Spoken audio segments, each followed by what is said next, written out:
Bueno, chicos, buenos días y bienvenidos a una nueva clase de química. La clase de hoy es configuración electrónica.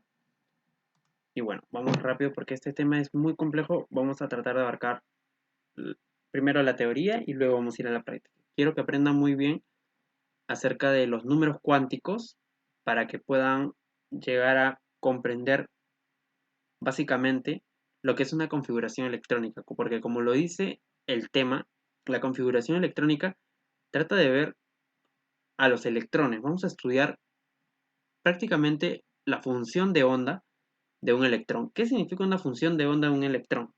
Vamos a estudiar cómo podemos describir o cómo podemos encontrar la forma en que se desplaza un electrón.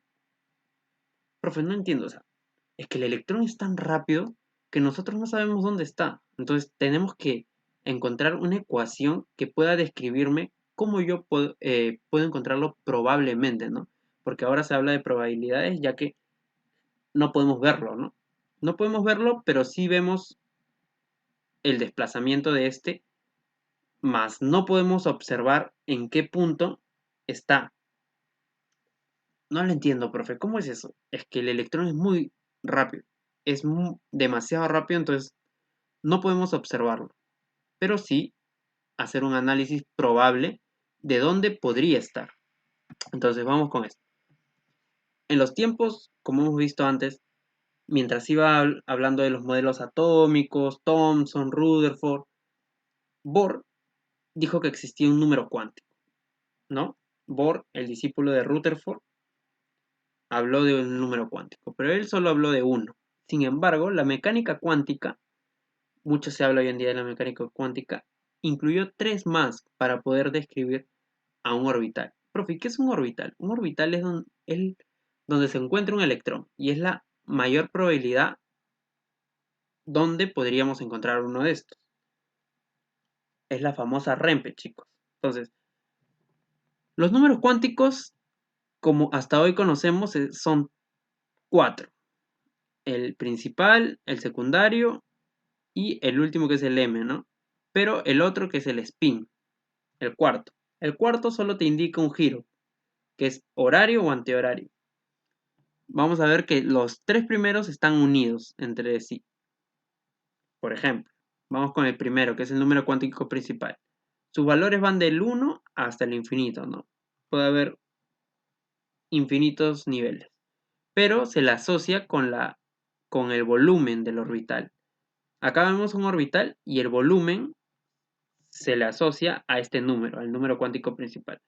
Entonces, cada número tiene un valor en sí, pero que te define una propiedad característica, ¿no? Por ejemplo, el número principal te define el volumen del orbital. Sin embargo, el número secundario, como vemos acá, está ligado con el número principal de tal forma que este siempre va a ser uno menos que el principal. Por ejemplo, acá te dice, ¿no? Sus valores dependen del número cuántico principal, es decir, son todos los enteros entre 0 y n-1. O sea, el número cuántico secundario no solo es 1, sino toma varios valores. O sea, va de 0 hasta n-1. Nunca puede llegar al mismo valor que el número principal. Y se le asocia la forma del orbital. A uno se le asocia el volumen y al otro la forma del orbital. Tipos de número cuántico secundario: el S, el P, el D y el F. Son tres tipos de números cuánticos secundarios. Su valor: 0, 1, 2, 3. ¿Cuántos orbitales hay en el S? 1. ¿Cuántos orbitales hay en el P? 3. En el D, 5. En el F, 7. ¿Cuántos electrones pueden entrar por orbital? Solo 2 electrones. Con el primero hay un orbital, hay 2 electrones. En el P, 3. Y así sucesivamente. Ahora, el tercero es el número cuántico magnético. El número cuántico magnético que describe las orientaciones espaciales de los orbitales. El número cuántico magnético se encarga de las orientaciones espaciales. Sus valores son todos los enteros, pero que van entre menos L y L. ¿Y qué era menos L y L? ¿Se acuerdan que les dije que estaba ligado? El menos L y L es el número cuántico azimutal. Y por eso está su valor. Por ejemplo, si vale 0, no va a ir desde menos 0 a 0, a más 0, porque no existe, ¿no? Pero sí Si es 1, va de menos 1 a 1. Si es 2, de menos 2 a 2. Y si es 3, de menos 3 a 3. Pero fue un ejemplo, acá está. Pues. Acá vemos al orbital S, que tiene como número secundario al 0, ¿no? Número secundario al 0, al P, número secundario 1, pero que va desde menos 1 a más 1. Ese es un número terciario, ¿no? ¿El número cuál? El número cuántico magnético, de menos 1 a más 1. El número cuántico magnético del D es de menos 2 a más 2. Y así sucesivamente. Ahora, el último es el sentido de giro, ¿no? Antihorario o horario. Así vemos si va hacia arriba o hacia abajo, ¿no? El giro del electrón. Listo, chicos. Ahora vamos a ver la configuración electrónica como tal, ¿no? La configuración, o sea, un electrón puede ser simbolizado mediante esto. ¿Qué vemos aquí? 3p1.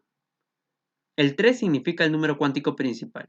El p, el número cuántico secundario. Y el 1 indica la cantidad de electrones que están en ese orbital. ¿Se acuerdan cuántos electrones caben en el p? Vamos a ver, en el p hay 3 orbitales, o sea, caben 6 electrones, porque por orbital, ¿cuántos electrones hay? 2. Se puede meter 2 electrones por cada orbital. Miren, por ejemplo, acá hay un ejemplo. Los números cuánticos para el último electrón, en este ejemplo serían n es igual a 3, L es igual a 1, M es igual a menos 1 y S es igual a más 1 medio. ¿Qué es esto? No entiendo. Es que esta representación nos sirve para poder saber que existe un electrón dentro de ese orbital. Pero vamos a aclararlo más adelante. ¿Sí? Configuración electrónica. ¿Qué es esto?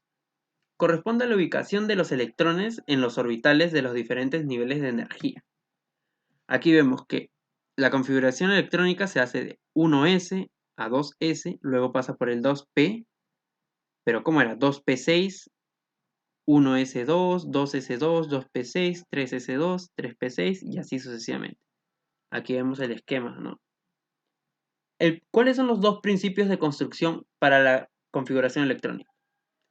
Son los principios que establecen que los electrones irán ocupando los niveles de energía más bajos hasta los más altos. O sea, va de menor a mayor. El principio de exclusión de Pauling es el primero, que dice que no pueden haber dos electrones con los 4 números cuánticos iguales. O sea, cada electrón que es de un elemento tiene números cuánticos muy distintos entre sí. O sea, entre todos esos electrones no puede haber dos iguales. Sería imposible. Sí, chicos, esto tiene mucha lógica.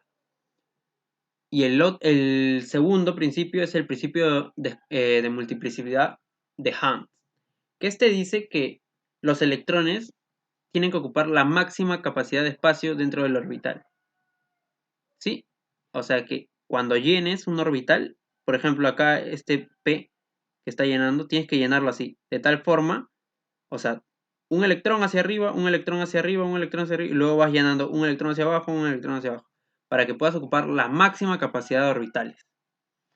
No se puede llenar así, un electrón hacia arriba y uno hacia abajo, uno hacia arriba y uno hacia abajo, porque no estarías acaparando la mayor cantidad, ¿no?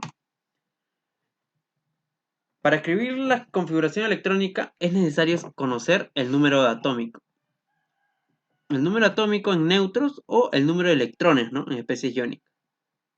Tenemos que ubicar los electrones en cada uno de los niveles de energía, comenzando desde el nivel más cercano al núcleo, o sea, el nivel más bajo. Y respetar la capacidad máxima de cada subnivel. Como por ejemplo, vemos que en el S solo entran 2 electrones, en el P 6 electrones, en el D 10 electrones y en el F 14 electrones. Ahora, tenemos que verificar por último la suma de los superíndices que sea igual al número de electrones del átomo. O sea, al final de hacer toda la configuración, nos debe dar la suma de electrones igual a los electrones que hemos visto al comienzo, ¿no? Vamos a ver, por ejemplo, acá la configuración del sodio. Según lo que vemos aquí, sería 1s2, ¿no? Comenzamos. 1s2, luego seguimos 2s2, vamos, ¿cuánto? 4, tenemos que llegar a 11, ¿no? 2p6 va a 10 y sería 3s1, llegamos a 11. Listo. Los números cuánticos, ¿cuáles son? Del último electrón. ¿El nivel cuál es? El 3. N es igual a 3. Ahora, el número cuántico secundario, el S era igual a 0, ¿se acuerdan? Y el M es 0. ¿Por qué? Porque si el L es 0, el M también va a ser 0, siempre. Notación global externa. Ya. Bueno, chicos, esto más adelante, ¿no? Por ahora vamos a llegar hasta ahí. Espero que repasen, por favor, repasen bien esta parte y los veo en la siguiente clase.